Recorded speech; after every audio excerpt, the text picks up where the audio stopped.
otra más. No, cualquier cosa. Ay, pero eso no influye tanto. Pero cualquier cosa, tú lo vas.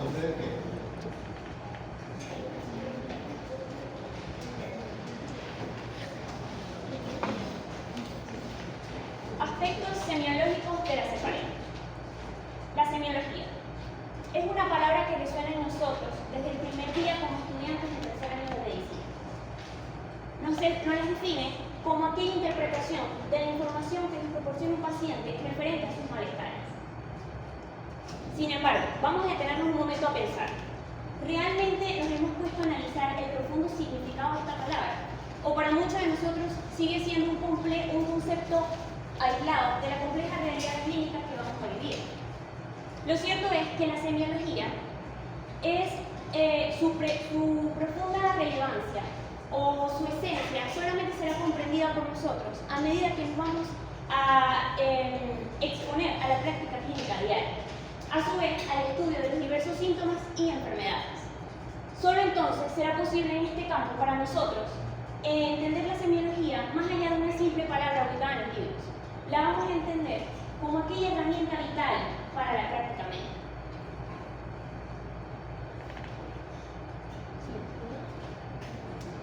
Así como un experto analiza una obra de arte, mira sus trazos, sus colores y sus formas, nosotros como semiólogos vamos a desarrollar la capacidad de comprender y entender los diversos síntomas que nos manifiestan, las diversas manifestaciones que da el cuerpo humano. En este caso, los signos, estas manifestaciones objetivas, que son la fiebre o una erupción cutánea, y los síntomas, aquellas manifestaciones subjetivas que el paciente nos refiere, pero no podemos visualizar, como el dolor o el cansancio.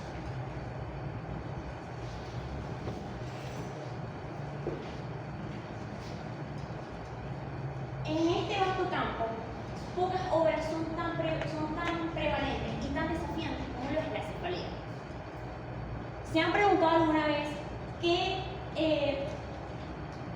ocurre en nuestra cabeza cuando la presión es constante, las pulsaciones rítmicas toman el control? ¿Qué intrincados mecanismos neuronales, vasculares, inmunológicos e incluso genéticos están en juego?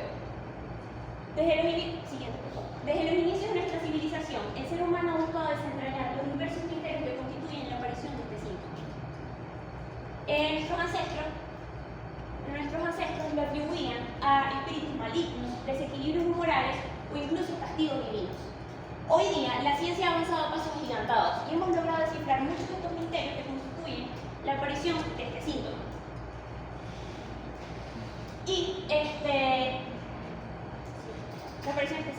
Y hemos determinado diversas causas, como lo es alimentación, distintos fármacos, autoinmunidad, genética, cáncer y estrés.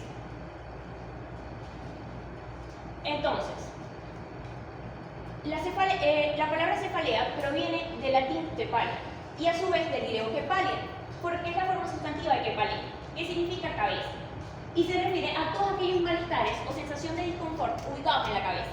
Sin embargo, en la práctica médica lo vamos a restringir únicamente a aquellos malestares ubicados en la bóveda craneal, excluyendo así los dolores linguales, los dolores faciales y los dolores faríngicos. Tenemos que recordar y tener en cuenta que el propio parénquima cerebral, gran parte de la dura madre, la pía madre, aracnoides y los plexos corneoideos carecen de sensibilidad al dolor. Y que, como lo dije anteriormente, la cefalea obedece a múltiples causas y aún en la actualidad sigue siendo investigadas las diferentes causas que dan este síntoma.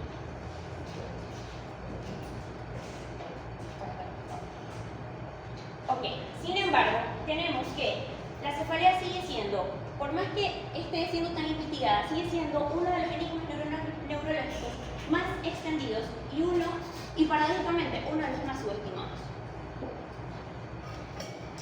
Ok. Ahora, para que podamos hablar principalmente de la cefalea, vamos a describir los mecanismos fisiopatológicos del origen. Y vamos a tener que la cefalea sucede principalmente por la estimulación de las estructuras sensibles al dolor que vamos a conseguir en la cabeza. Principalmente vamos a tener la estimulación de estructuras externas de la cabeza, como lo es la piel, tejidos subcutáneos, los músculos, los vasos sanguíneos extracraneales o óptico. También aquí incluye lo de las estructuras de los ojos, oídos y cavidad nasal, pero realmente cuando se estimulan estas estructuras originan dolores que ya son más propios de los dolores faciales. También vamos a tener la estimulación de estructuras como los vasos sanguíneos intracraneales, donde se incluyen los senos venosos, las arterias, principalmente sus porciones proximales, y también partes de la dura madre en la base del cráneo, como también los repliegues durales, como la tienda del cerebelo o la voz cerebral. Y también vemos los nervios, principalmente los pares craneales, que discurren atravesando estos repliegues durales. Y como ya había mencionado mi compañero Michelle, principalmente las estructuras que van a ser insensibles al dolor van a ser el parénquima encefálico, la membrana aracnoidea, que como su nombre lo indica, incluye la tía madre y la aracnoide, los plexos coroideos y el edema. Y la transmisión de este dolor va a ser dado. Primero hay que entender que en la bóveda craneal va a estar dividido por la tienda del cerebelo, que es la tienda, y vamos a tener estímulos supratentoriales e infratentoriales. Los supratentoriales van a estar transmitidos principalmente por el nervio trigémino, en su primera rama y segunda rama. Y en los estímulos infratentoriales va a estar dado por el nervio glosofaríngeo y vago y los tres primeros nervios cervicales, para la región infratentorial y la fosa craneoposterior. Ahora, ¿cuáles van a ser los mecanismos que originan como tal la cefalea? Van a ser 5 mecanismos. Vamos a tener la atracción de los vasos sanguíneos y las estructuras durales, como sucede en los aumentos de la presión intracraneal, en estas lesiones ocupantes de espacio que ocasionan la atracción de estas estructuras. También vamos a tener la vasodilatación de las arterias intra o extracraneales, que puede estar dada por diversos agentes como el consumo de alcohol, las cefaleas congitales, o también por el consumo de los nitratos que están presentes como conservantes en la carne fría, la nitroglicerina, que también es un vasodilatador, o el glutamato monosódico, que está presente en la comida china, que cuando se consume origina el síndrome de comida china, que origina ese dolor de cabeza característico. También vamos a tener las elevaciones bruscas de la presión arterial, que van a originar distensiones de los vasos sanguíneos, como se observa en la cefalea al realizar la actividad sexual, el ejercicio, la cefalea por tos, también cuando los pacientes presentan feocromocitoma, hipertensión maligna. Y principalmente esto va a originar una distensión de estos vasos sanguíneos, cosa que no sucede en aquellos que tienen ya una hipertensión arterial, que ya es algo crónico, ya el vaso sanguíneo se ha adecuado a esta presión arterial y por lo tanto no ocasiona esa distensión que origina el dolor. También lo tenemos en las vasculitis de las células gigantes, como se ve en la arteritis temporal, y la irritación de las estructuras meningias y de los vasos sanguíneos, como sucede en la meningitis o en la hemorragia subaracnoidea. Ahora, ya hablando principalmente de las cefaleas, vamos a ver primero lo que son las cefaleas primarias, donde vamos a ver la cefalea vascular, que en su epidemiología va a dar principalmente en las mujeres, aparece característicamente en la infancia y afecta de un 10 a un 15% de la población. Ella va a ser una cefalea hemicraniana de carácter pulsátil, que puede durar de 4 horas a 3 días y puede ir de intensidad moderada a una grave intensidad. Ella va a estar acompañada de sonofobia, fotofobia, de náuseas, de vómitos, y va a empeorar con el ejercicio y los cambios posturales, por lo que el paciente, cuando sufra esta cefalea, se va a esconder en una habitación oscura y va a tratar de pasar este episodio de dolor durmiendo. También tenemos que días antes de que suceda este cuadro de dolor, presentamos los pródromos, que son manifestaciones que puede presentar el paciente como forma de cambios de humor, bostezo, avidez por ciertos alimentos o retención de líquido. Y también pueden aparecer manifestaciones neurológicas focales antes de que aparezca este episodio de dolor, lo que se conoce como el labro, que la más común es la visual, en forma de fotopsia, escotomas o hemianopsia. Pero también hay otras formas de alteración, como las sensitivas, motoras o de lenguaje. Y ahora hablando sobre la fisiopatología de la cefalea vascular, El prodromo va a estar dado principalmente por una alteración del hipotálamo.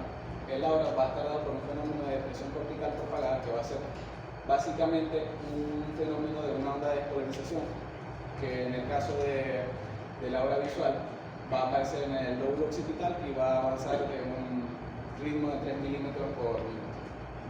Y ahora con la fase de dolor propiamente dicha vamos a tener una activación del tronco encefálico, principalmente el locus ceruleus y los núcleos del grafo, que van a activar el sistema trigeminovascular. Y esto fue algo que se me olvidó mencionarles cuando estábamos viendo las estructuras sensibles del dolor, y es que el sistema trigeminovascular, que va a estar formado por el nervio trigémino y la porción parasimpática del nervio facial, va a irrigar vasos sanguíneos intercraneales. Y lo que va a pasar es que cuando se activa este sistema trigeminovascular, va a liberar ciertas sustancias como la sustancia P o el péptido relacionado con el gel de la calcitonina, que va a ocasionar que ese vaso sanguíneo aumente su permeabilidad y ocasione lo que se conoce como una inflamación estéril, ya que no hay presencia de microorganismos que ocasionen esa inflamación. Y cuando se activa este sistema también va a haber una dilatación de los vasos craneales, principalmente los leptomeninges.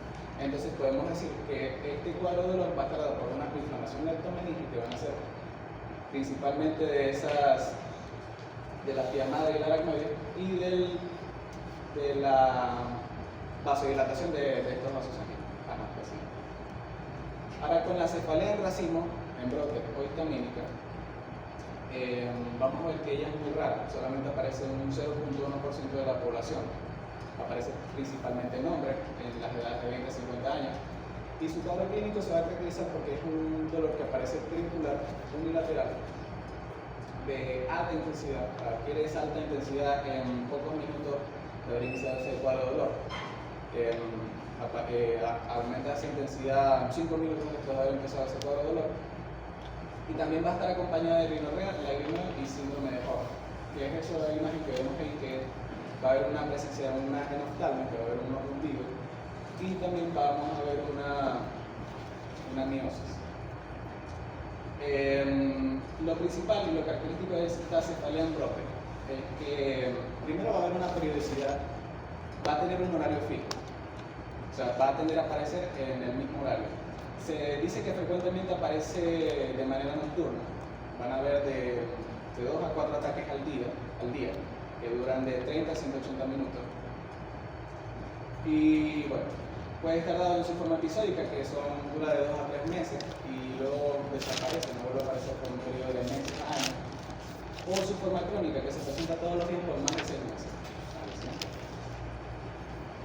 En su fisiopatología, como la cantidad de población que padece de este tipo de cefalea es muy baja, es difícil realizar estudios para determinar cuál es principalmente su fisiopatología, así que actualmente es desconocido, pero se tienen medidas.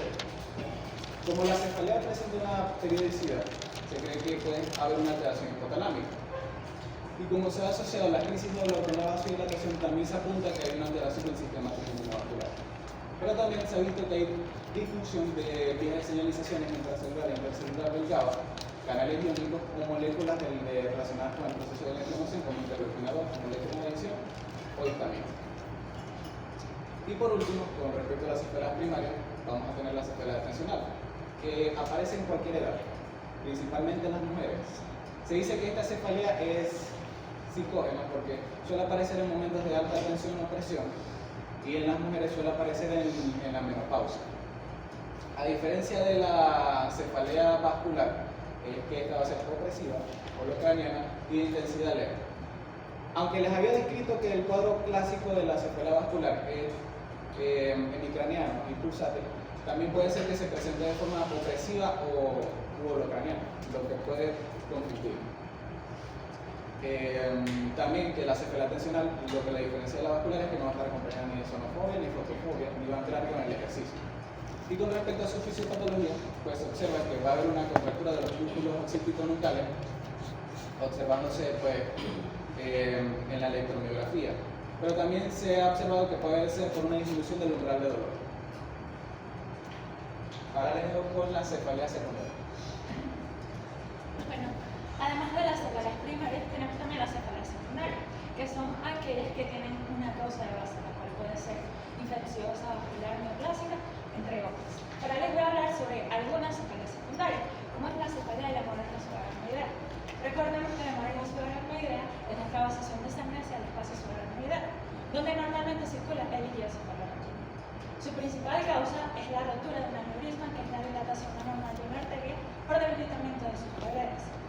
Principalmente los sitios más frecuentes de aneurisma vamos a tener las bifurcaciones y ramas del polígono neuroico, debido a que son zonas más débiles de los vasos sanguíneos. Posterior a la rotura de un aneurisma, vamos a tener un aumento brusco de la presión intracraneal, que va a llevar a una disminución de la presión de percusión cerebral. Esto va a comprometer lo que es el flujo sanguíneo cerebral. También la sangre en el espacio subaracnoideo puede llegar a irritar los meninges y provocar lo que es el virus de nuca. En cuanto a la semiología de esta cefalea, vamos a tener una cefalea que también se le conoce como cefalea en tren, debido a que los pacientes también ellos van a referir tipo, el peor dolor de cabeza de su vida, debido a que es de alta intensidad y es brusca de lo que es un proceso vascular. También, como mencioné, puede ir acompañado de lo que es de rigidez de nuca, entonces algo característico va a ser cefalea, rigidez de nuca y va a haber ausencia de fiebre. También la rotura del aneurisma puede verse posterior a una maniobra de Valsalva, que es expiración forzada para la boca cerrada, como toser, empujar, vomitar, levantar peso. En las complicaciones vamos a tener hidrocefalia, debido a que puede, por la sangre en el espacio subaracnoideo, puede haber obstrucción de la circulación del cefalorraquídeo. Pero también vamos a tener otra complicación que va a ser una de las principales, que va a ser el vasostoma, debido a que posterior a la rotura de un aneurisma va a haber liberación de mediadores inflamatorios y también de procesos vasoactivos que van a llevar a la depresión de los vasos sanguíneos, y esto a su vez a isquemia, y la isquemia puede llevar a un isquemia. Ok, también tenemos lo que es la cefalea del hematoma subdural. Recordemos que el hematoma subdural es la acumulación de sangre en el espacio subdural. Su principal causa es traumática, y posterior a esto hay un desgarre de las venas puentes, que son los que atraviesan el espacio subdural para drenar en los senos venosos durales. La semiología de esta cefalea, bueno, vamos a tener una cefalea profunda, persistente y fluctuante. Más que las características propias de esta cefalea, lo que nos va a ayudar a establecer este diagnóstico va a ser la secuencia de eventos revelados durante la anamnesis, como un traumatismo craneoencefálico previo, periodo asintomático que puede ir de días, semanas a meses, y también va a haber progresión de síntomas, como vamos a tener como es vértigo, somnolencia, estado confusional, estupor. Ok, ahora también tenemos lo que es la cefalea por meningitis. Recordemos que la meningitis es la inflamación de los meninges. Su principal causa va a ser bacteriana. Esta cefalea, como ya lo explicaron, bueno, la cefalea se va a dar porque hay activación de lo que es la estructura sensible de la cabeza. Esta cefalea va a ser globalización de la cabeza holocraniana, persistente, y de síntomas asociados vamos a tener fiebre, signos de irritación meningia, que es rigidez de nuca, y bueno, y también va a estar acompañado de fiebre. Bueno, como ya mencioné, entonces vamos a tener lo que es cefalea, fiebre y rigidez de nuca. También posición de gatillo, que es de cúbito lateral, pierna flexionada y cabeza hiperextendida. Y también sinal de Sinski y curling positivo. También tenemos lo que son las cefaleas por lesiones intracraneales, que esto se va a deber a la presencia de hematomas culturales, epidural, hemorragias subaracnoideas, tumores y abscesos cerebrales. Las características de estas cefaleas van a ser, al inicio vamos a tener lo que es un dolor inicial episódico, que luego va a ser continuo. Los síntomas asociados más comunes vamos a tener fotofobia, náusea y seguido de vómitos. Y factores exacerbantes, como mencioné, la maniobra de Valsalva. Ok, tenemos también la cefalea por arteritis temporal o arteritis granulomatosa generalizada o arteritis de células gigantes. Recordemos que la arteritis temporal, esto se refiere a una inflamación arterial sistémica que va a afectar más que todo a las arterias de mediano y gran calibre, principalmente a la temporal superficial. Va a ocurrir lo que es una inflamación granulomatosa alrededor de la pared de la arteria, del vaso sanguíneo, y esto puede llevar a lo que es la oclusión de la región arterial. Como complicaciones vamos a tener amaurosis, también porque se puede ver comprometido también lo que es la arteria oftálmica y verse comprometido lo que es el flujo sanguíneo hacia el nervio óptico y hacia la retina. También va a estar acompañado de lo que es hipersensibilidad del cuero cabelludo, claudicación mandibular, que es dolor y fatiga en la mandíbula. Y bueno, en el examen físico, a la palpación vamos a encontrar la arteria temporal endurecida. En cuanto a la epidemiología es más frecuente en mujeres, más que todo en 50 años o mayor de 50 años. Ok, ahora los criterios de alarma para cefalea.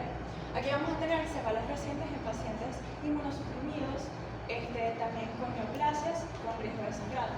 También pacientes que cursan además de cefalea, una fiebre sin foco, vómitos inexplicables, crisis convulsivas, déficit motor, signos neurológicos como papiledema, afectación de pares craneales, alteración del estado de conciencia, del estado mental y rigidez de nuca. A continuación.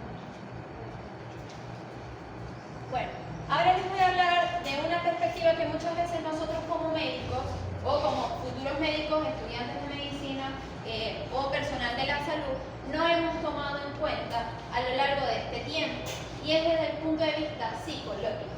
Por tanto, este apartado le hemos llamado la cefalea desde otro punto de vista. Primeramente, vamos a ver cómo se estructura la actitud de una persona ante el dolor en general. Se conoce o se admite que la primera sensación desagradable por la cual atraviesa un individuo es el hambre, una sensación que es inmediatamente saciada por la hambre. Sin embargo, esto no es posible sin una manifestación externa que lo demuestre, en este caso el llanto, o al contrario, sencillamente una comunicación con el medio externo. El resultado sería una valoración extrema del papel de la madre, persona que es capaz de mitigar esta sensación desagradable. Sin embargo, pronto descubre el niño que hay una serie de hechos capaces de asustar a su madre y de la cual ella no es omnipotente. Y de esta forma se da cuenta que tanto su mamá como las personas que lo rodean son capaces de sentir dolor y miedo. Entonces, cuando nosotros hablamos de la cefalea desde el punto de vista psicológico, están relacionados dos mecanismos. El primero es el mecanismo histérico, en la cual la persona utiliza su dolor de cabeza para atraerse las satisfacciones de tipo afectivo del entorno. Esto es muy frecuente y puede dar a cefaleas clínicamente típicas como las vivencias que ha tenido la persona en su entorno, o en la mayoría de los casos a manifestaciones clínicas vagas, que es las que vamos a mencionar más adelante. Y el mecanismo de somatización de la ansiedad, en las cuales personas con una gran tensión emocional, ansiosos, angustiados, deprimidos, va a haber una contractura casi permanente de los músculos de la nuca y del cuero cabelludo, lo que daría entonces a una cefalea que es clínicamente tensional. Aquí les traje un cuadro que está expuesto en la literatura que nos resume los caracteres clínicos de lo que nosotros académicamente vamos a hablar como cefalea psicógena. Hoy en día ya no se utiliza este término, pero lo vamos a usar con este fin. Primeramente, la estereotipia de las crisis, que menciona que no hay una relación anatomopatológica, es decir, que la sintomatología del paciente no es coherente con la causalidad y con la ubicación. En segundo lugar, los prodromos, que son múltiples y no están sistematizadas porque pueden ir de crisis, de gran excitación hasta inexistente. La localización puede ser cualquiera, pero raramente es hemicranial. La del carácter es variable de unos enfermos a otros y de unas crisis a otras.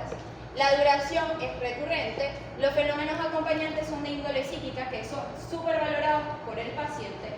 Sin embargo, vamos a ver más adelante que no es la única manifestación que se puede presentar. Y las circunstancias que mejoran el dolor van a ser múltiples según la idiosincrasia del paciente, remedios populares, sus creencias y variables en el curso de la dolencia. Por tanto, podemos visualizar que en realidad este tipo de cefalea puede presentarse de todas las formas posibles, lo que puede dificultar mucho el diagnóstico.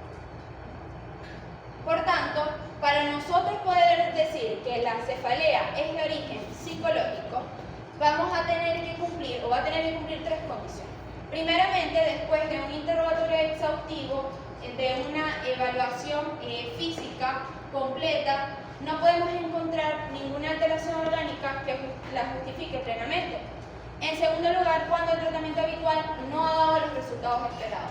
Y tercero, después de una evaluación psiquiátrica adecuada, nos pone de manifiesto aquellos trastornos que la justifican plenamente. Se cree o se piensa que realmente no existe una personalidad cefaleica típica y definida, sino que existe un conjunto de trastornos emocionales que, agregando otros factores en los cuales se incluye la significación del dolor para el paciente y el concepto o la definición que se le ha dado a la enfermedad en su entorno, entre otros factores, se resumiría en una expresión clínica cuyo rasgo común es la cefalea. Por tanto, en estos pacientes vamos a ver ambos sexos, sin embargo, prioritariamente vamos a ver a las mujeres, en grupos etarios entre los 14 y los 50 años. El paciente, al asistir a consulta y ante la pregunta ¿qué es lo que le sucede a usted? O ¿cuál es la razón por la que usted está aquí?, se expresa con los siguientes términos: me duele la cabeza, de la cual no prosigue ninguna explicación, sino que más bien intercala una pausa que suele estar acompañada de un gesto análogo o un encogimiento de hombros. Ante el interrogatorio dirigido recibimos datos muy poco concretos de unas molestias, más o menos intensa, de localización general, superciliar, frontal, occipital o incluso te dicen toda la cabeza. De hecho, cuando ustedes van avanzando, se van a dar cuenta que las expresiones, la definición del concepto que el paciente le da a su molestia es: siento un peso en la cabeza, siento como si me estuvieran apretando la cabeza, una opresión, siento un negro montado, como dice el profe. Y esa es la forma en la que él define o ella define su dolor.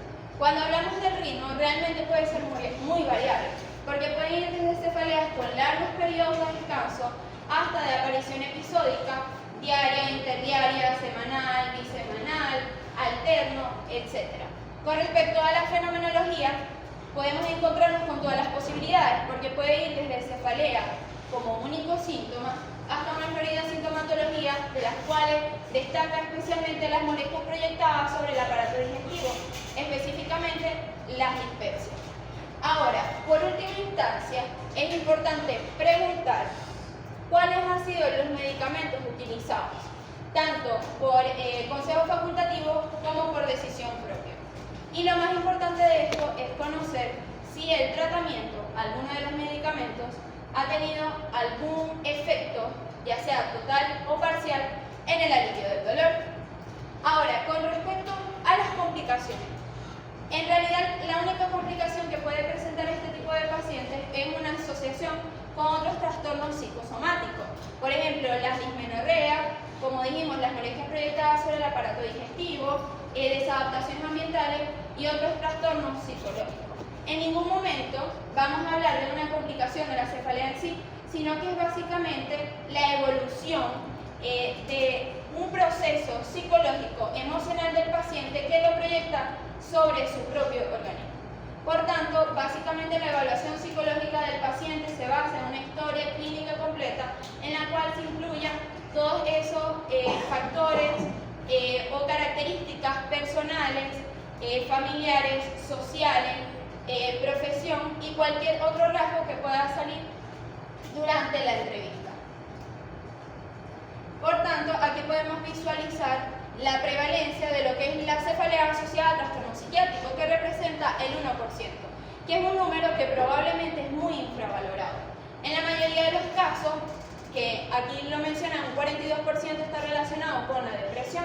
En segundo lugar, la ansiedad generalizada representa el 29% y el restante 29% se asocia a otros trastornos psicomorfos, psicosomáticos, psicóticos, también estrés postraumático, entre otros. Por último, vamos a hablar sobre la cefalea depresiva, o como mejor lo menciona la literatura, o como prefieren llamarlo, cefalea en un depresivo. Es extraordinariamente frecuente la presentación de un cuadro de cefalea que clínicamente se asemeje a la cefalea tensional. Sin embargo, podemos ver en el estudio psicológico del enfermo que demuestra entonces una depresión de tipo reactiva que muy rara vez representa el principal motivo de consulta. En estos casos vamos a ver un paciente mayor o igual a los 30 años que viene presentando cefalea desde hace un largo tiempo. Pero ante la entrevista podemos ver una actitud especial en el paciente porque vemos básicamente un tono general bajo, falta de entusiasmo en la mayoría de las cosas, una ansiedad palpable pero que es poco reconocida por el paciente o es poco importante para él, y por último una tendencia al llanto justificado. Estos pacientes suelen preocuparse por cualquier mínima cosa que les pasa y pueden llegar a expresar que cualquier cosa hoy en día representa una montaña para ellos. De hecho, se ve un enlentecimiento del pensamiento y de la ejecución de las tareas diarias, incluso las más automatizadas les cuesta muchísimo. Tanto así que siempre coexiste lo que es la constipación habitual, la pérdida de apetito y por supuesto la falta de interés en las distracciones o en las cosas que realmente le gustaban antes. Lo que es la constancia de la preocupación y de la ansiedad es palpable en estas personas y ellas siempre suelen sufrir insomnio, o la mayoría sufre insomnio en las primeras horas de la noche y pesadez matutina. Por tanto, estos pacientes realmente no es raro que en realidad él reconozca que ante una mención nuestra, alguna palabra nuestra, admita que en realidad está más enfermo del pensamiento que del cuerpo en sí. Ahora, con respecto al diagnóstico, se basa sencillamente en una presentación de cefalea atencional, pero que al estudio psicológico podemos visualizar rasgos de tipo depresivo ansioso, en la cual se descarta la posibilidad de una depresión endógena masculina. Y con respecto al diagnóstico diferencial, sería básicamente la cefalea de atención genuina, la cefalea psicógena que esté más relacionado con el mecanismo histérico y cualquier trastorno que curse con bradipsiquia, que es básicamente el enlentecimiento del pensamiento y que se puede presentar, por ejemplo, en enfermedades degenerativas. Ahora les voy a hablar con Silvia, que les va a profundizar un poquito más cómo nosotros, con estos conocimientos, podemos llegar a un diagnóstico certero. Ok, ahora con el conocimiento recientemente adquirido, vamos a llevarlo a la práctica, que es la semiología de la cefalea.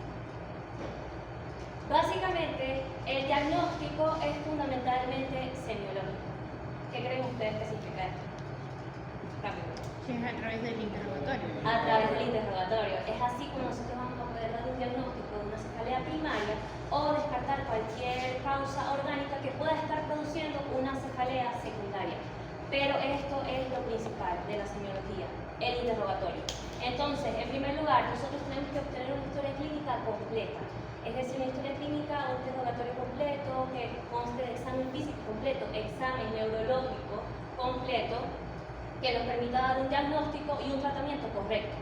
Y buscar banderas rojas en la cefalea. Como bien explicó nuestra compañera Giselle, los signos de alarma, estos signos de alarma son los que nosotros nos va a interesar ubicar en la cefalea. Y en esto, en base a esto, va a estar dirigido nuestro interrogatorio. ¿Qué pasa si no es una cefalea primaria?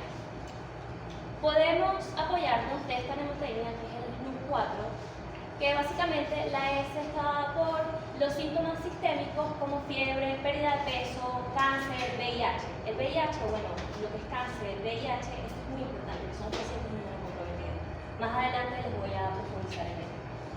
Los síntomas neurológicos. Examen neurológico alterado es claramente una cefalea secundaria. Si hay una cefalea primaria o en primera instancia nosotros sospechamos de una cefalea primaria, pero hay un examen neurológico alterado, por ahí no es el diagnóstico. Tenemos que replantear nuestra hipótesis. El onset es el inicio. ¿Cómo se establece esta cefalea? Es con una cefalea de inicio crónico, probablemente sea tensional o primaria. Si es una cefalea de inicio agudo, más que todo va de la mano con el older, que es la edad del paciente. Si es un paciente mayor de 50 años, una cefalea de inicio agudo, esto es un signo de alarma. Las 4P está dada por progresión, que es cómo progresa esta cefalea. Generalmente las cefaleas secundarias tienden a tener una progresión clara, es decir, aumentan de frecuencia y de intensidad con el tiempo. Por el contrario, las cefaleas primarias tienden a ser más constantes, no varían tanto de intensidad. La postural, si al cambiar de postura, me acuesto, me levanto, me da cefalea, muy importante. Precipitantes como la maniobra de Valsalva, la actividad sexual o actividad física, esto también es importante tenerlo en cuenta. Y el papiledema. Cuando ya descartamos todos estos signos de alarma y nos resulta un SNUS-4 negativo, que nos tocaría clasificar qué tipo de cefalea primaria es. Es importante resaltar que el SNUS-4 tiene un valor predictivo negativo muy alto, es decir, si un paciente tiene cefalea y no presenta ninguno de estos síntomas, es muy probable que sea una cefalea primaria. Pero si presenta, por ejemplo, cefalea y pérdida de peso, esto no quiere decir que vaya a haber una causa grave que esté provocando la cefalea. Ahora básicamente esta va a ser la dinámica que nosotros tenemos que manejar y llevar en el interrogatorio de la cefalea. Es una búsqueda implacable de red o bandera roja o signos de alarma. Ahora los parámetros. Primero, una evaluación clínica que recoja todos estos datos: tiempo de evolución, localización, cualidad e intensidad, síntomas asociados, factores precipitantes, antecedentes, evaluación psicológica y examen físico. Ahora, en la evaluación clínica, ¿qué nos interesa? Que el paciente nos describa un dolor típico de cefalea. En base a esto, nosotros podemos orientar nuestro cuestionario o nuestro interrogatorio con un cuestionario estandarizado que nosotros, bueno, bien lo conocemos, puede ser el ALICE, pero tiene que recoger estas características de la cefalea: localización del dolor, el modo de inicio, curso evolutivo, la intensidad, forma de y atenuantes. Es muy importante determinar inicialmente si el paciente sufre uno o varios tipos de dolor de cabeza y obtener una historia detallada para cada uno de ellos. Sin embargo, el manual de cefaleas de la Sociedad Española de Neurología sugiere que si el paciente presenta varios tipos de dolor de cabeza, se describa el que más le incapacita al paciente. Ahora, el tiempo de evolución. La edad de inicio y duración del problema. Esto es indicadores con frecuencia de una causa subyacente.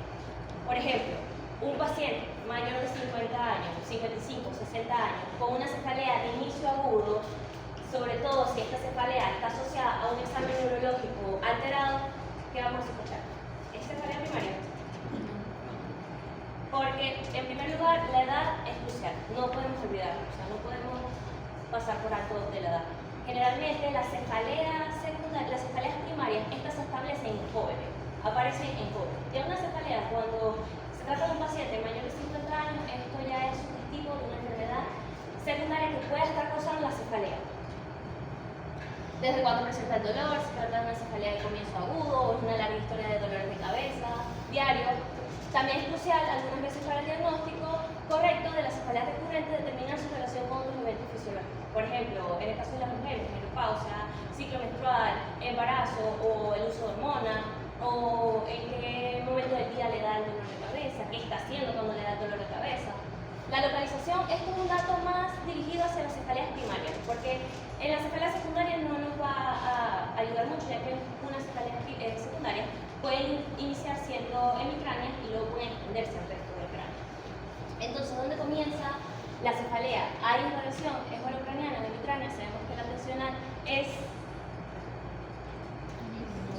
holocraniana y la vascular es hemicraniana. La del racimo empieza con una localización retrocular y puede irradiarse al hemicráneo ipsilateral. Ahora, la cualidad e intensidad. La cualidad puede ser pulsátil, opresivo, gravativo, en puntadas, celebrante, explosivo, como quieran describirlo, pero esto es característico, o bueno, estas características son clásicas en ciertos tipos de cefalea. La intensidad puede ser descrita según la escala visual análoga o si interrumpe la actividad y debe buscar reposo. Si nosotros debemos preguntar al paciente si no sabe decir si es leve, moderado o intensa, le tenemos que preguntar, ¿el dolor de cabeza le interrumpe la actividad? Cuando le da dolor de cabeza, ¿debe buscar reposo? Esto es muy importante. Ahora, aquí tenemos un ejemplo de la cefalea vascular. Tiende a ser palpitante o pulsátil, la tensional, un dolor constante y opresivo. El racimo es muy intenso, esto es clásico de una cefalea en racimo. Aquí podemos ver en este cuadro un patrón temporal de la cefalea vascular. Tiene un carácter, o se caracteriza por ser en episodios intermitentes con palpitantes, o sea, el dolor es palpitante. La cefalea tensional, como podemos ver en el gráfico, es un dolor constante y opresivo, o sea, no tiene fluctuaciones con respecto a la intensidad a lo largo del tiempo. Cefalea tensional y vascular es básicamente las características de una cefalea tensional y una cefalea vascular, es decir, un dolor constante y opresivo con puntadas así de dolor palpitante característico de la cefalea vascular. En selvas podemos ver que son episodios así agrupados que son seguidos de un periodo prolongado sin dolor. La neuralgia del trigémino, podemos ver que son episodios de corta duración, muy intensos y de mucha frecuencia, o sea, se repiten a lo largo del día muchas veces. Y en la lesión intracraneal es característico que podemos interpretar de esta gráfica. Es un dolor que va aumentando en intensidad con respecto al tiempo. Ahora, los síntomas asociados. Hay síntomas asociados a cefalea primaria, en este caso. En la cefalea vascular tenemos la fotofobia, cronofobia, anorexia, náusea, vómito y signos neurológicos focales. Quiero hacer un énfasis aquí porque signos neurológicos focales no quiere decir un examen neurológico alterado.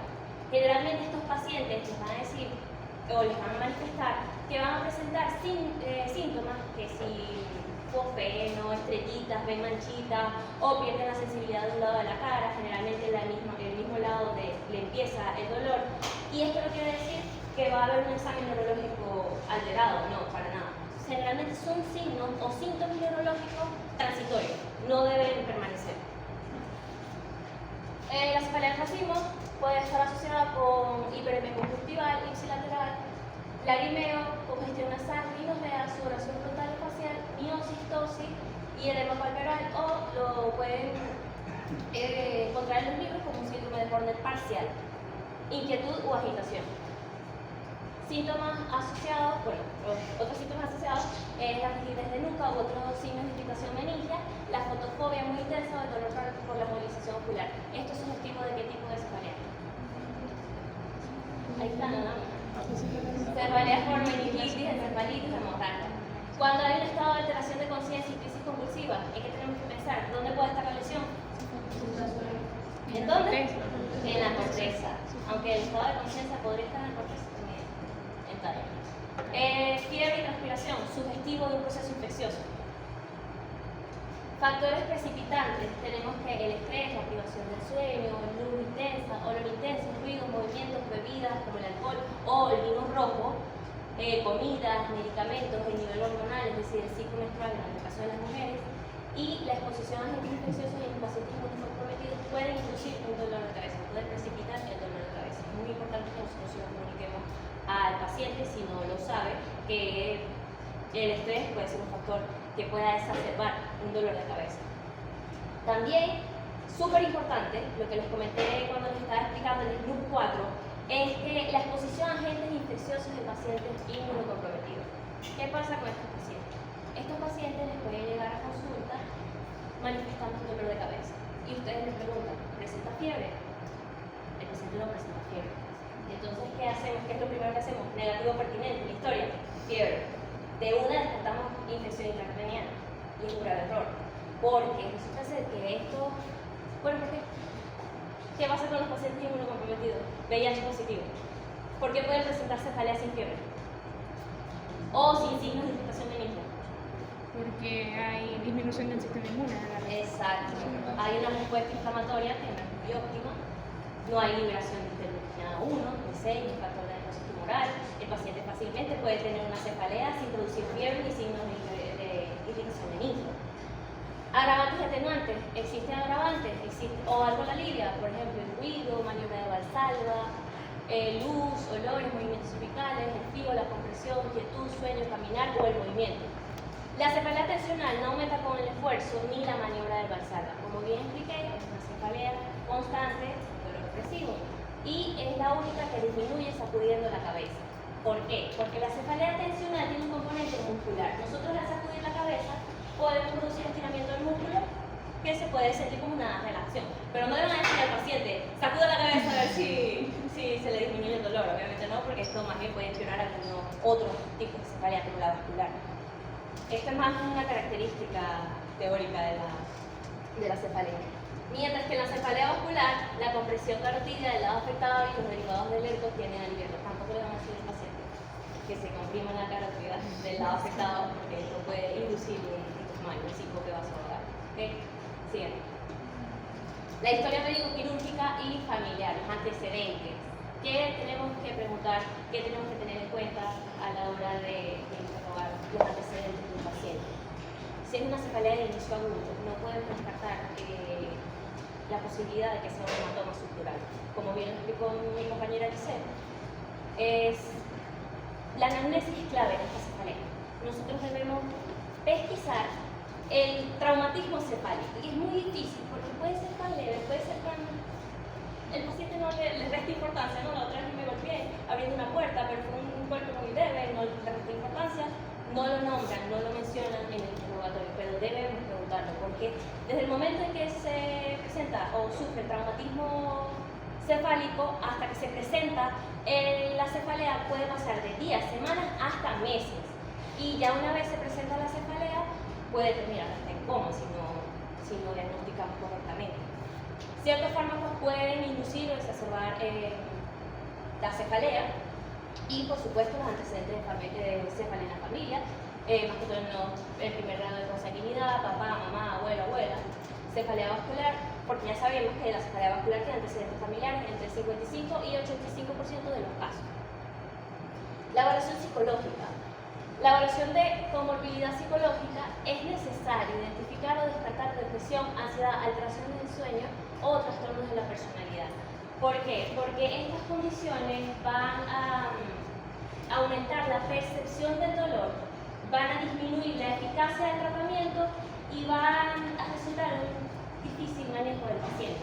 Es importante, no podemos separar cualquier trastorno psicológico que pueda estar presentando el paciente, sobre todo cuando presenta una cefalea característicamente tensional o que cumple con la manifestación clínica de una cefalea tensional, porque esto lo que puede repercutir es en las expectativas o en el pronóstico del tratamiento.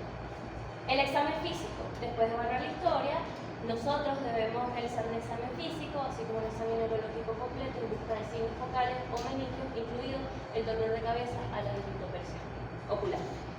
Muy importante, el examen neurológico sin alteraciones.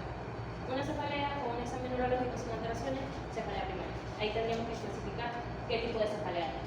Pero si hay alguna alteración en estado de conciencia, en estado de sensibilidad, paracranial, fuerza muscular, reflejo, rigidez de nuca o alguna alteración en pruebas cerebrosis o marcha, debemos ya considerar descartar una causa orgánica.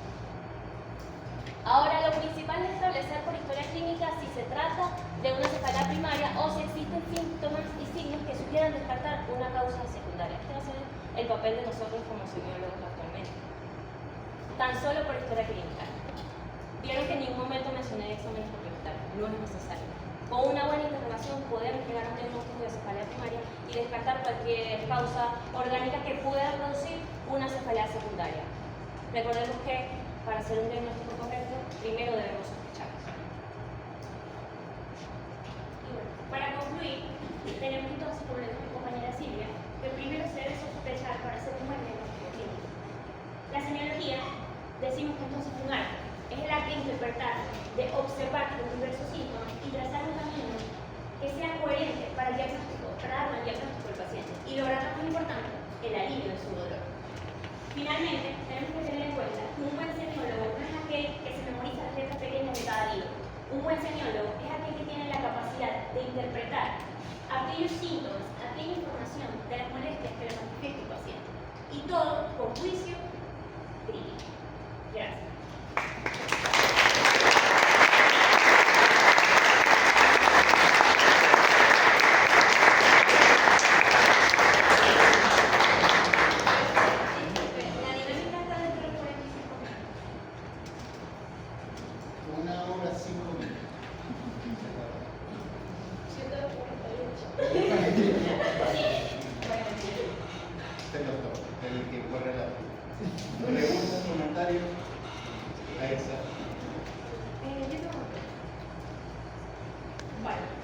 Pero, ¿por qué se da mayormente la cefalea en las mujeres?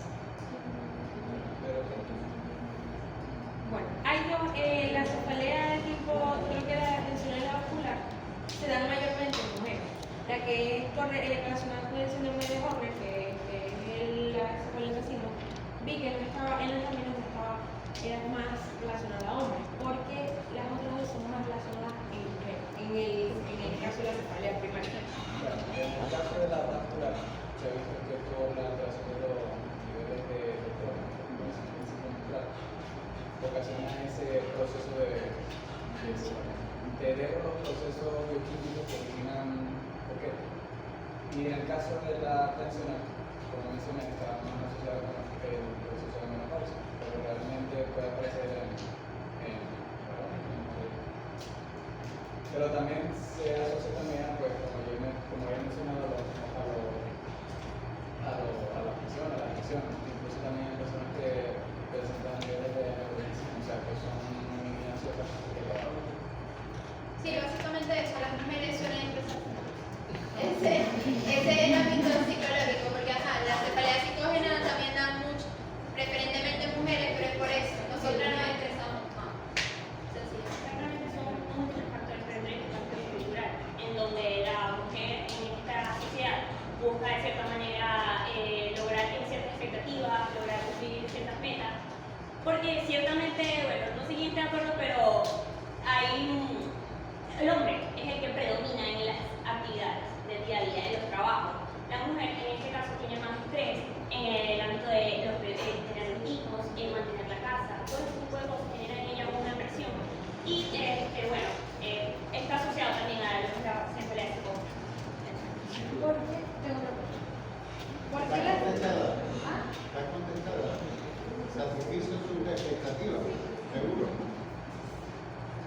Una cosa es lo que dice y otra cosa. Es lo que pienso. O sea, una cosa es que el paciente o la mujer tenga mayor incidencia de cefalea, ¿no? O que consulte poco. Nosotros como médicos, cuando vamos a analizar la estadística, son los pacientes que asisten a una consulta porque presentan dolor de cabeza. Pero eso no quiere decir que el hombre no tenga, tal vez el hombre no va. ¿Ok? Como muy bien dijeron los muchachos, esto también es una cuestión de cultura. Nuestra cultura latinoamericana, sobre todo latinoamericana, es muy matriarcal. Aquí cuidamos mucho a la mujer, tanto mujeres como hombres. O sea, en una familia lo más importante es la abuela y después la mamá. ¿Ok? Que el papá sea lo más importante es la única forma que se muera la mamá o la esposa. ¿Ok? Ya, que lo vivo, bueno, al abuelo vamos a cuidarlo hasta que se muera, porque ya se murió con la mamá. O sea, eso es así. Tal vez en Europa, en Asia, el hombre es lo más importante, a lo mejor la estadística se voltea, simplemente porque hay que cuidar más a lo culturalmente. Entonces, por ahí van los tipos del análisis estadístico, por la pregunta que está haciendo. Ahora, la mujer tiene unos matices en su biología distintos a los hombres. ¿Entendido? La parte hormonal, la situación del estrés, mucho juicio crítico con el estrés. El estrés no da nada, pero lo empeora todo. O sea, los muchachos cuando venían hoy en la mañana para acá se bañaron, se vistieron, si acaso se echaban un desodorante y vinieron. ¿Entendido? Pero entonces, ustedes las damas están pendientes del maquillaje, el perfume, no sé qué, que todo quede bien bonito, que tienen muchísimas más cosas en la cabeza, no es muy sencillo. Sí es sí, no es no. Ustedes tienen variantes del sí. Un espectro gigante, ¿no? Y eso hay que también tomarlo en cuenta como un parámetro que puede variar la estadística en la consulta. ¿Ok? La posición en la familia. Lo hablamos cuando vimos los signos, los datos de identificación. Siempre los hermanos mayores consultan menos, son los que están acostumbrados, inducidos mentalmente a aguantar más. Tú eres el hermano mayor, que se le pregunta, tú eres el hermano mayor, cuando yo ven que tú estás, o sea, le están preparando a uno para la muerte y está en calma de que suceda. Entonces eso genera una presión, una carga emocional importante, que no la tiene el hermano menor. ¿Okay? Entonces, la forma adecuada de interpretar la consulta es que si es hermano mayor y está consultando por cefalea, es probable que esta cefalea sea muy intensa, por una parte, y segundo, que de causa secundaria. Porque el hermano mayor, si tiene un contexto familiar típico o promedio, está acostumbrado a sufrir y sabe que no se puede quejar porque es el hermano mayor. Ya cuando no aguanta, quiebra. Cuando dice me va a preguntar porque yo creo que tengo algo que corra. ¿Okay? En cambio, el hermano menor es distinto. El hermano menor está acostumbrado a quejarse. Cuando yo me quejo de lo que sea, me presta más atención. Entonces, yo la cabeza, ahí como yo te preguntaste nada, lo más probable es que no sea algo bueno. Entonces, esa pregunta que tú realizaste tiene varios contextos y hay que tomar la siguiente. ¿Por qué la cefalea en un paciente depresivo el paciente tiene?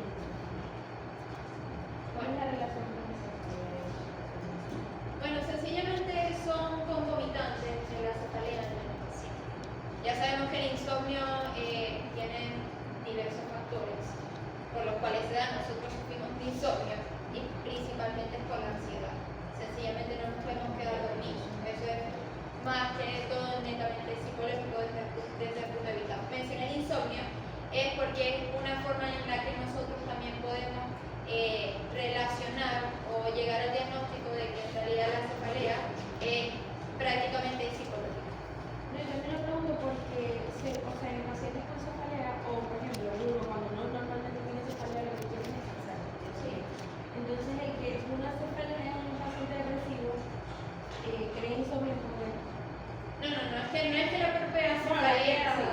da el insomnio.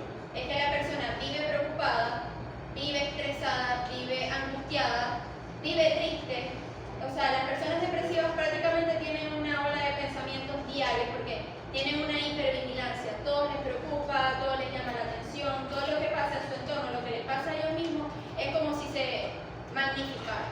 Todos esos aspectos hacen que sufren insomnio, y el insomnio y el que se le dificulte dormir también empeora la cefalea clínica. El dolor de cabeza y el insomnio. El trastorno del sueño es marcador del trastorno de ansiedad o depresión en sí. Solamente sin dolor. Sin dolor. El paciente puede consultar por trastorno del sueño. El insomnio, hay dos tipos de insomnio, tres tipos.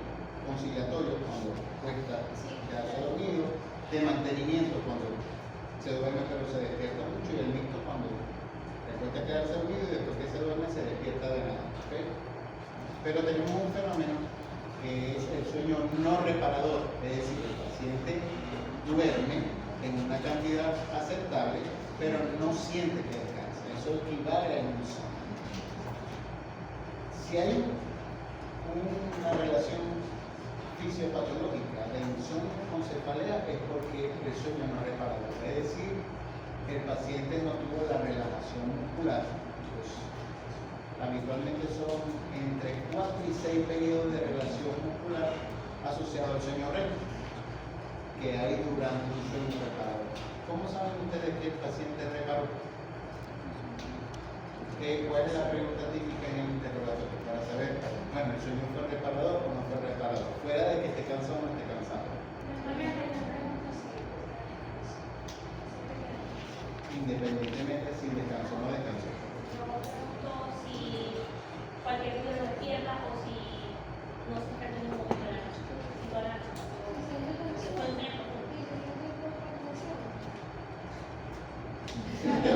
Yo tensionado. Sí sueño. Porque los sueños suceden en el sueño REM. Es decir, si el paciente soñó, así no se acuerda que soñó, quiere decir que llegó al sueño REM. Y si llegó al sueño REM, hubo relajación muscular. ¿Entendido? Entonces, cuando duerme, el señor durmió, que sea un poquito, soñó algo, sí, doctor, soñé que estaba en un carro, pero no me acuerdo bien.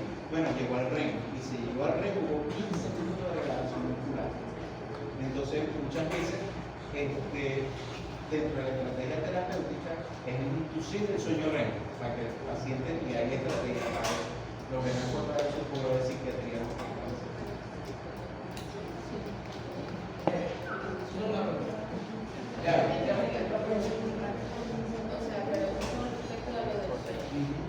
Aquellos pacientes que duermen, llegan a la etapa de sueño, pero a la vez se combinan con que se despiertan y vuelven a dormir y vuelven a echar, como que se hace profundo. O sea, puedo decir que realmente de los otros porque se despertaba alternamente en la noche, pero sí llegaba al estado de sueño.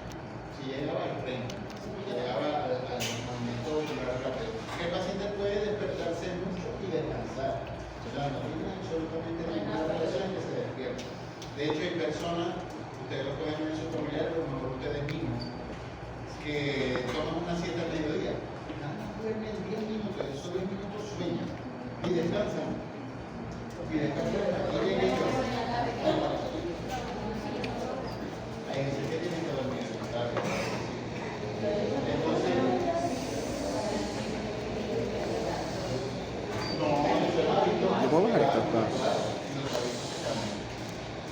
Tercera pregunta, dice, seguimos allá con el estudio. ¿Por qué el antecedente de los familiares es importante o se tiene que preguntar con respecto a la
sea, el estrés, como dice el doctor, no causa algo, sino que puede empeorar algo que ya está.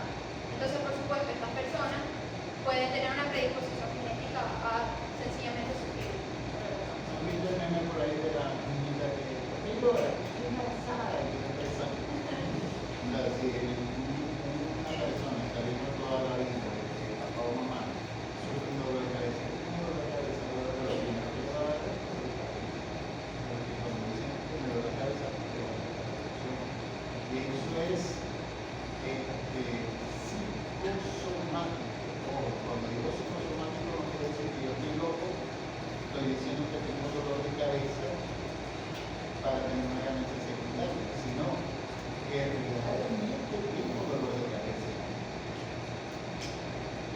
E inconscientemente busco esa ganancia. No es una cosa maquiavélica. Con respecto a esto, estamos de acuerdo. Ajá.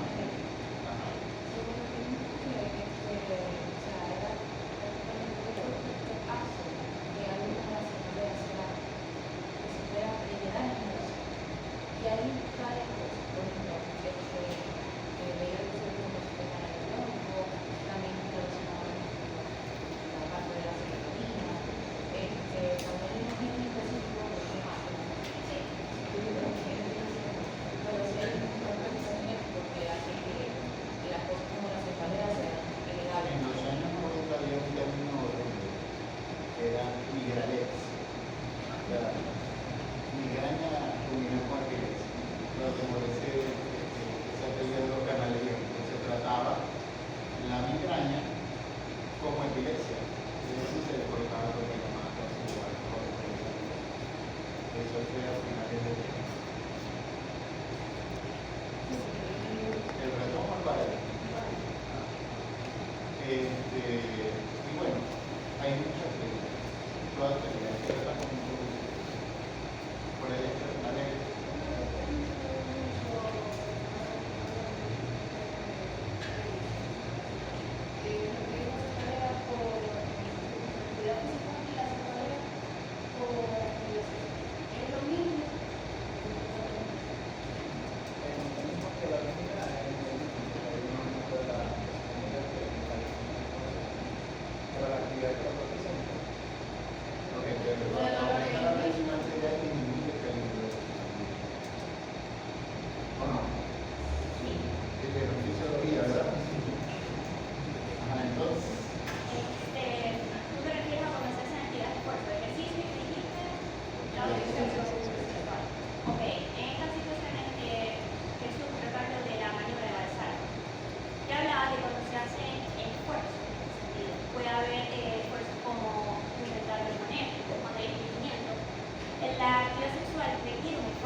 Pero es por eso, por sustancias vasodilatadoras. Y las refieren como un franco patrón acular, o sea, pulsar. Pero no es la típica migraña unilateral, que dura 30 segundos, pulsar. hay que vivir. Pero una anécdota, yo tengo 15 años de network y he visto 2 pacientes. ¿Okay? Así que está bien saber, está bien que existe, ese es el mecanismo fisiopatológico descrito, ¿okay? Pero habitualmente, si el paciente no, porque estuve con mi esposa y me dio dolor de cabeza, visitante, no me tomé 2 botellas de vino, ¿qué sería? Ese fue el orgánico por el vino. O sea, siempre hay un contexto mucho más. Por allá atrás. Yo tengo una pregunta sobre la cefalea de la depresión. Comentaron que era igual a 30 o mayor a 30 años. No puede dar a personas entre los médicos, adultos jóvenes o adolescentes. Ajá. Esta situación, bueno, yo la quité porque era demasiada información. Pero ¿qué pasa? Es como una edad media. Porque básicamente yo les mencioné de los 14 a los 50 años. No sea, por ejemplo, antes de los 14, porque realmente los niños no le hacen mucho caso a eso. Quizás les molesta, pero ellos no tienen como esa capacidad de como asociar o tener esos problemas psicológicos que vemos, por ejemplo, a partir de la adolescencia. Pues, no tienen esos problemas. Ya a los 50 años, ellos, ya después de esa edad, realmente ellos van a consulta por otras cosas. Porque tienen cefalea por toda la vida y ellos dicen, no, yo he tenido esto toda la vida, cuando a mí me da dolor de cabeza todos los días, ya yo no le hago caso. Los 30 años es como una edad media, porque ya es un punto en el que el paciente ya ha pasado su adolescencia, ha pasado los 20 años con dolor de cabeza, con molestia. Por eso dije que es a partir de los 30 y que ya va presentando cefalea desde hace mucho tiempo. Ya es como un punto medio en el que ya dice, ya me molesta demasiado la cabeza, me duele todos los días, ya no aguanto. Pues y es en ese punto en que ellos empiezan a sentir a consulta. Es como una edad media entre, como les dije, los 14 y los 50. Lo que dice Gaby, también hay que valorar el periodo en que se está presentando, o sea, el periodo de la vida. En esa etapa ya son personas que están realizadas, por así decirlo, tienen trabajo, muchos tienen familia. El nivel de estrés que ellos manejan en ese momento no es el mismo que tú vas a manejar a los 14, 13, 12 años, en donde tú tranquilamente no vas a tener otra preocupación, a diferencia de esa edad, que sí vas a tener un montón de responsabilidades, en donde eso va a sumar algo mucho más, una crisis pues, en tu vida. ¿Conectada? No sé bien convencido, pero no hay ninguna falla en la red. Yo tengo una pregunta sencilla. Si un paciente no llega que tiene dolor de cabeza, Caray. pero me dice que es migraña. Yo lo puedo relacionar con la cefalea vascular primaria. O sea, si el paciente me llega con un dolor de cabeza, me dice que es pulsante, yo le digo, es migraña, me dicen, o cefalea vascular primaria. O sea, la migraña es una naturaleza vascular. Exactamente, pero mencionó. O sea, ¿qué pasa? El paciente no lo sabe. Me llega a consulta, Pero sí, yo tengo es lo migraña. que quiero saber. Eso va a depender de tu criterio Da médico. igual. Así no es el abordaje clínico, ¿ok? El dolor de cabeza es primario o secundario, es lo primero. No vamos de migraña primaria, no existe, ¿ok? Eso es una forma de entenderlo inadecuada, porque no hay migraña secundaria. O sea, el dolor de cabeza puede ser de origen primario cuando estructura sensible al dolor por múltiples mecanismos teóricos fisiopatológicos se pueden inflamar y generar dolor. Puede ser de tres tipos: vascular, tensional o mixto. Lo más frecuente, 99%, mixto. Por eso cuando se dice la migraña no existe, complementen bien la frase, la migraña pura no existe. Puro, no siempre existe. ¿Y no te duele el otro lado? Sí, doctor, si no el otro lado, ya murió la migraña. Y si yo te toco la cabeza, ay, doctor, me duele, ya murió la migraña. Por eso sí, prestamos mucha atención a cada uno de los pacientes que vamos consultando, tocamos la cabeza, por eso es que no existe. Ahora, eso es algo de consumo propio. O sea, uno no va a andar para, doctor, tengo migraña. Bueno, si tienes tiempo para dedicarte a explicar todo el abordaje semiológico, y eso va a ser provechoso para el paciente en su evolución, porque entiende lo que está pasando, echar el micrófono. Pero el paciente con que la opinión de un necio ni un ensayo la cambia. Doctor, tengo migraña, bueno, yo le voy a tratar colocar el tratamiento para tu dolor de cabeza. Ah, pero se me va a quitar la migraña. Sí. Y ya. No, eso es la decisión con cada uno de los pacientes. A veces las consultas del paciente con dolor de cabeza son largas. ¿Por qué consulta un paciente con dolor de cabeza? ¿Cuál es la motivación? La molestia. ¿Quién alguien ha tenido dolor de cabeza? ¿Y cuánto no han pagado $100 en un neurólogo para consulta? Porque creen que se va a morir. Porque creen que se va a morir. Cuando un paciente tiene dolor de cabeza y va para el neurólogo, porque cree que se va a morir. Tengo un tumor, eso es lo mínimo que piensa. Y uno tiene que ser consecuente con esa ansiedad. Uno tiene que ser consecuente, esa es la expectativa. Esa es la expectativa que tiene el paciente cuando consulta por dolor de cabeza. Usted cree que es muy agradable ir para el hospital. Hay demasiado calor, está sucio, me van a tratar mal, me trata mal la gente, me trata mal los médicos, me trata mal la enfermera. Uno no quiere ir para el hospital. Pero tienen una preocupación de que se van a morir. Entonces uno tiene que ser consecuente con esa preocupación. Por eso es que lo primero que tenemos que pensar cuando el paciente tiene dolor de cabeza es que se va a morir, que tiene una cefalea secundaria.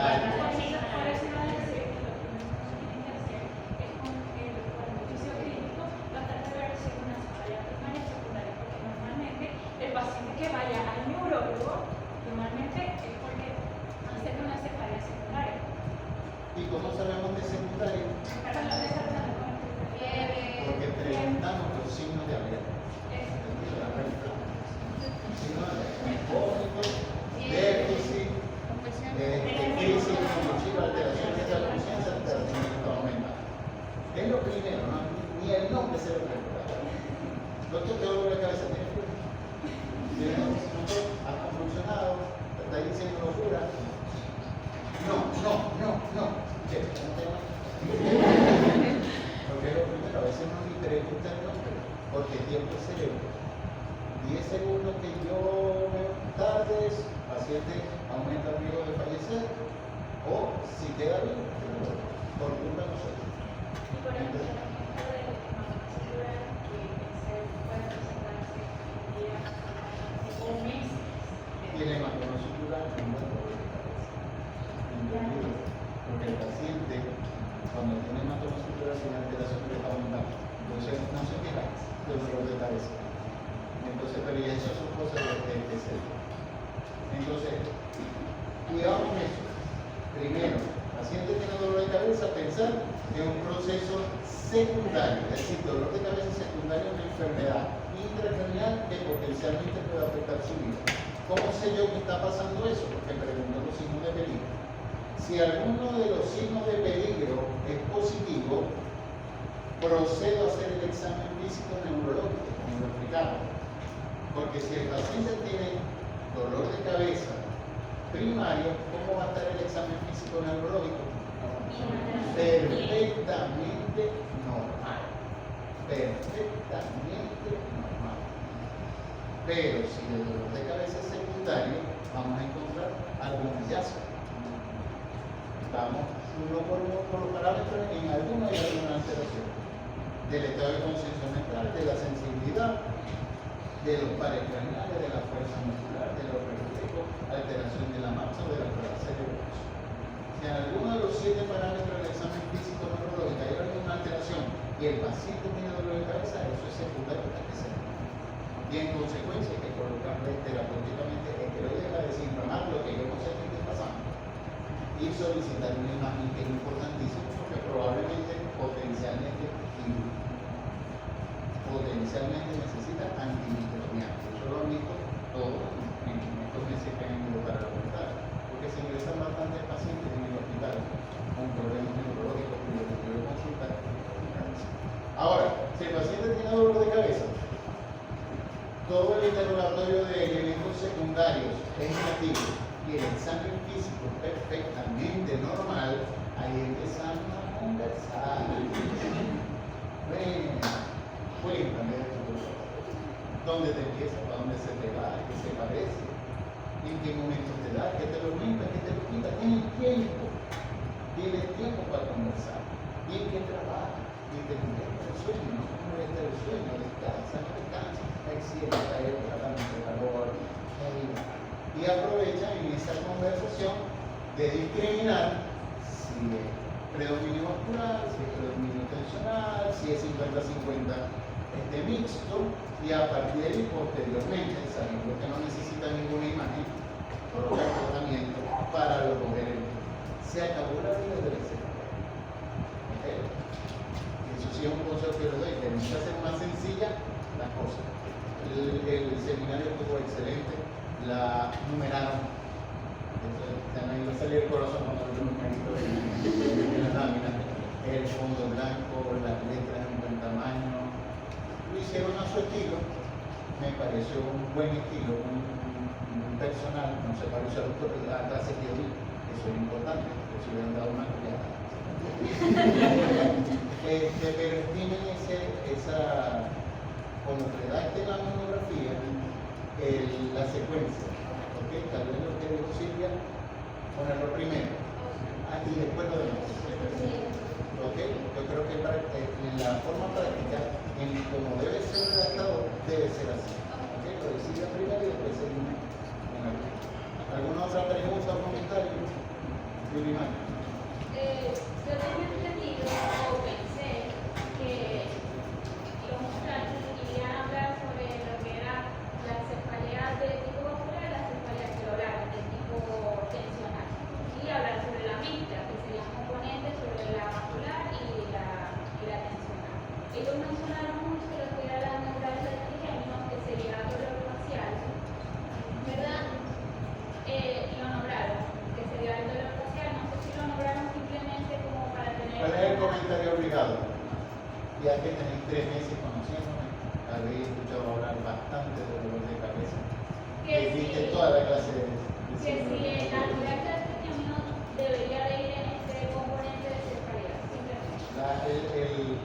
El axioma, la máxima, la ley, lo que no se le puede olvidar cuando tengan Alzheimer, es que cabeza es cabeza, cara es cara y cuello es cuello. Repita conmigo. Cabeza es cabeza, cara es cara y cuello es cuello. Si no empezamos por ahí, que solo da en salir de 3, cuando no tienen pan, vamos a hacer pupú, vamos a hacer pipí, cara es cara, cabeza es cabeza, cuello es cuello. Eso es lo que le dicen los maestros de parvularia a los bebés. ¿Entendido? Si no empezamos por ahí, no podemos ser médicos, no podemos ser médicos. Me duele la cabeza, ¿dónde duele aquí? Pero es en la cara. Los mecanismos fisiopatológicos son distintos. Neuralgia de trigémino, neuropatía trigeminal, dolor facial atípico, fisiopatológicamente distinto, terapéuticamente distinto. Cervicalgia, el componente de compresión clavicular, eso es hueso, nervio, músculo, el traqueo, la fisioterapia, y ya la cabeza es la cabeza, como lo hemos explicado. Entonces, dolor facial no va en este tema, ¿ok? Que quede claro.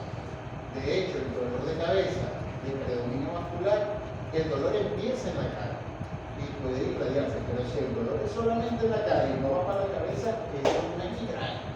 Es una cefalea vascular, es dolor facial. Dolor facial y tiene su tratamiento, su contexto fisiopatológico distinto. No es, como decir, objetivo de la materia hablar de dolor facial. Eso ya es especialidad. Ni siquiera en clínica lo van a ver. ¿Alguna otra pregunta o comentario?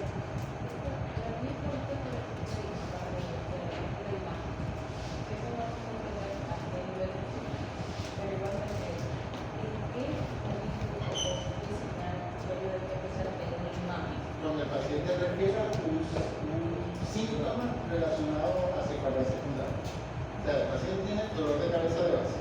Si refiere que tiene movimiento involuntario similar a una crisis convulsiva, vómito, fiebre, alteraciones con la glucosa, la imagen ya uno la tiene prevista.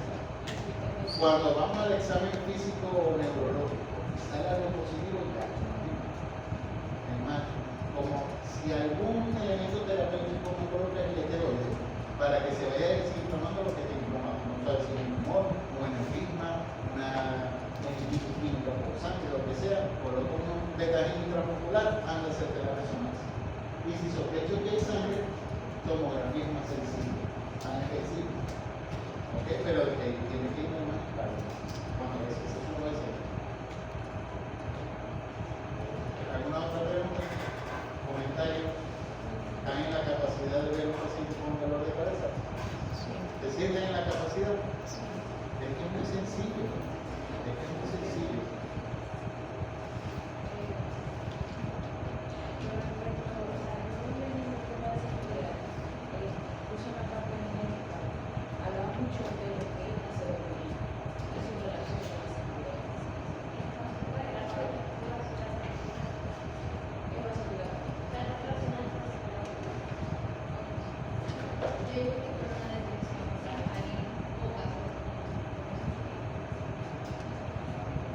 Juicio crítico, mis hijos. Yo tengo como 15 años de neurología. Sí, pero eso es una relación teórica. Es una relación teórica. No se puede explicar como un paciente que recibe un antidepresivo le da un dolor de cabeza y otro paciente se le quita. No sabemos. Entonces, juicio crítico con lo que siempre. Ustedes leen un trabajo de investigación, ven quiénes son los autores, dónde lo hicieron, cuántos pacientes interrogaron, qué imágenes les dieron. ¿Okay? Muy importante cuando estén haciendo una referencia. Si no es que en la literatura, si van a hacer una referencia, yo te digo, ¿en qué revista ha publicado? ¿En qué año? ¿Cuántos pacientes? Porque si no, no tiene valor. Una revista cubana de socialista de la cefalea, o sea, lo que me digan no le voy a creer. No sé, Queen Square, estudios multicéntricos, doble ciego, más de 10.000 pacientes en el mundo entero por expertos cefalólogos. Ah, bueno, a ver si les creo. ¿Entendido? No podemos comernos cualquier literatura y tomarla como verdad. Y para eso es el espacio ya no recuerdo ese seminario, pero tengo que decirle también. Le entró a la facultad, no le digan seminario porque no se le puede sentir nada. Bueno, para eso es el taller, para crear y reparar. Si tenemos conceptos inadecuados sobre un síntoma, es el momento de decirlo, de decir, yo tengo esta inquietud, no lo entiendo, y lo reparamos. Y si no tenía nada en mi cabeza de lo que era esto, ahora está creado. ¿Sabes? Con respecto al aula, Espectacular. exacto, hay una vasodilatación, sectores, y hay un área precisa que es visitable y luego se entiende la depresión focal y todo eso. Teoría neurocriminal del cuerpo. Normalmente es común en los hospitales, Portugal, hay alteraciones visuales. Es posible que esta migraña o el área confinado total, la corteza, si no puede ser lo que se empieza a ver en migraña del gallo. Claro, hermano. Luce.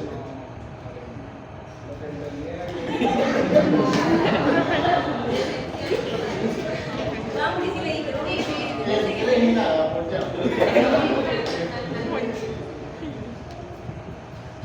El aura está descrito como un síntoma neurológico habitualmente sensorial que precede a la crisis de dolor de cabeza, relacionado con el componente vascular.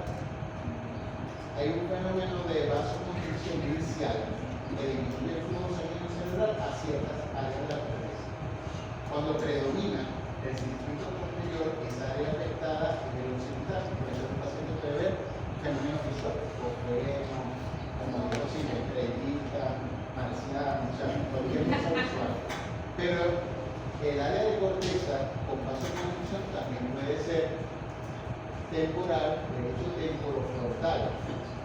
el aura del paciente puede ser mal humor. Mal humor. Yo, persona Máximo Quintero, estoy siempre de buen humor. Siempre. Es muy difícil que a mí me saquen de mi casa. Que faltan 31 cuando empecé a las 8 de la mañana en el seminario. Faltan 31 años, eso me puede sacar a la casa. Pero bueno, fuera de eso, estoy de buen humor. Cuando estoy de buen humor, que empiezo a gritar a la gente, me va a dar dolor de cabeza. Tanto que no puedo hacer la misma. Porque así, si no me lo pongo, me va a dar dolor de cabeza. Ese es mi problema. Hay pacientes que huelen cosas igual que la crisis convulsiva. Huele como que va a dar dolor de cabeza. ¿Okay? Cuando uno tiene el paciente que ya se empieza a conocer esa aura, uno dice, cuando tenga esta aura, toma la amigdalina, toma el Ivacan, que tiene dopamina, mucha cafeína, para evitar el dolor de cabeza que sucede como reflejo de esa vasoconstricción, genera vasodilatación, porque eso es lo que duele. Entonces, ahora vasoconstricción, viene, y después vasodilatación. El dolor de cabeza. ¿Ok? Entonces, hay que estar pendiente. Si están en una emergencia y el toque, no le va a tocar todavía, pero cuando le toque, oxígeno a alta concentración. 10 litros de oxígeno por minuto. El oxígeno es el más potente vasoconstrictor que existe. Y ese componente de palpitación se elimina pero en 2 minutos. ¿Ok? Entonces, más o menos ese es el fenómeno que no es lo mismo que el prodromo. Ojo, el prodromo son síntomas días previos a la crisis de dolor de cabeza. Y esto aplica para crisis de dolor y crisis convulsiva, que son variaciones de la conducta, malestar inespecífico, algo manda bien y entre ellos es el dolor de cabeza. ¿Okay? El prodromo es mucho antes, el aura es inmediato. Si el oxígeno ayuda con el dolor de cabeza, ¿podemos decir que las personas que viven en ciudades donde la contaminación es propensa a cefalea? Está poniendo palabras en boca y no. O el componente vascular va a mejorar si colocamos oxígeno a altas concentraciones, porque el oxígeno es vasoconstrictor. En un paciente, en un ambiente muy contaminado, no hay ni más ni menos de oxígeno. En las ciudades, la concentración, la disponibilidad de oxígeno depende de la altura. ¿Por qué? Porque a menor presión atmosférica va a haber menos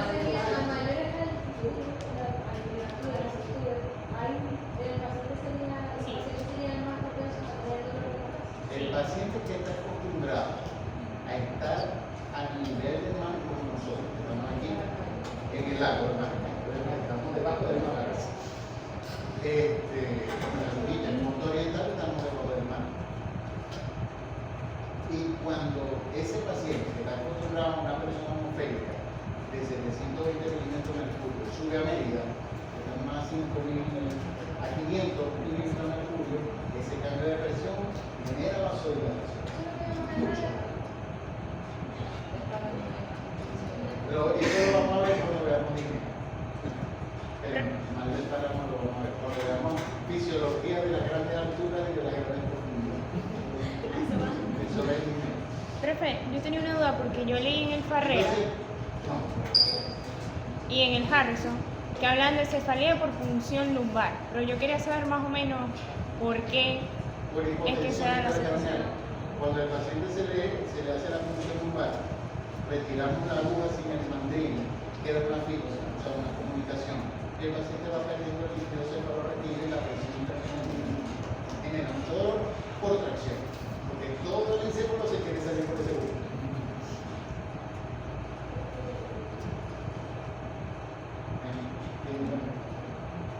Lo que no me queda claro es que acá hablaron de la elevación de la presión arterial produce cefalea, pero en algún Lo acabamos de declarar hace 7.3 minutos.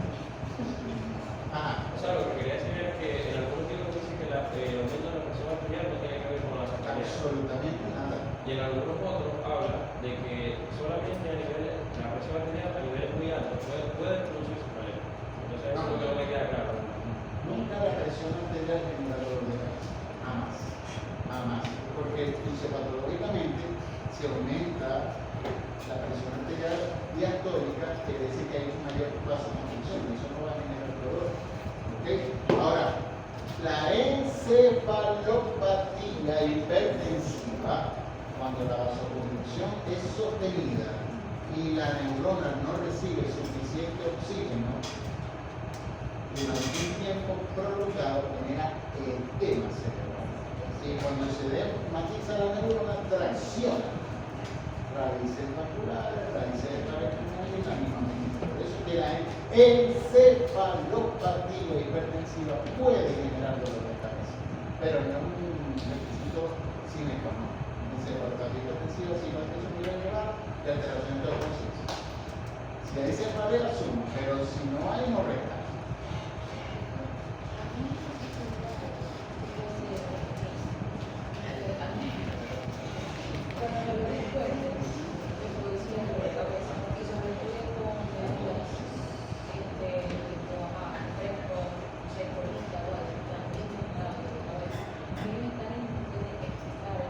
Eso es netamente histamínico, eso es como una ley. Y eso es predisponente de cada persona. Hay personas que la cerveza le da dolor de cabeza, hay pacientes que el café le da dolor de cabeza, simplemente porque genera una descortizamiento. ¿Ah? Pero yo creo que porque en el caso de Dios es porque una disciplina y por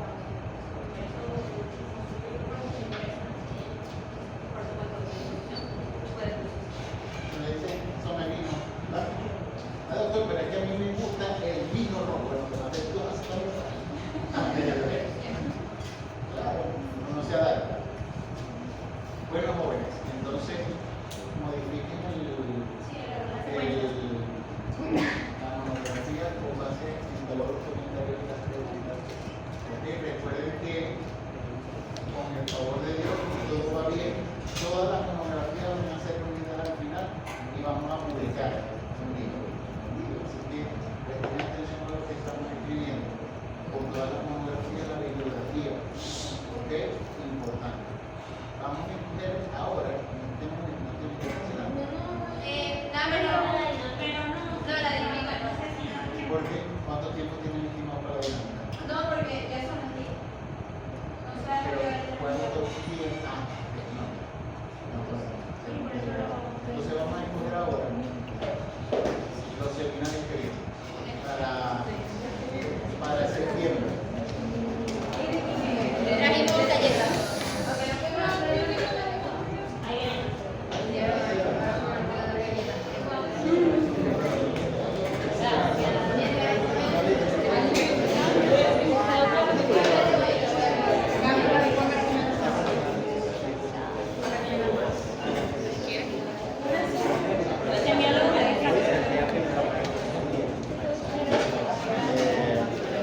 Ey, ¿me pueden sacar la carpeta amarilla ahí, por sí? Y buscas a ver si está la lista de los grupos de los seminarios. Voy. Son las pequeñas, ¿no? Debe estar aquí.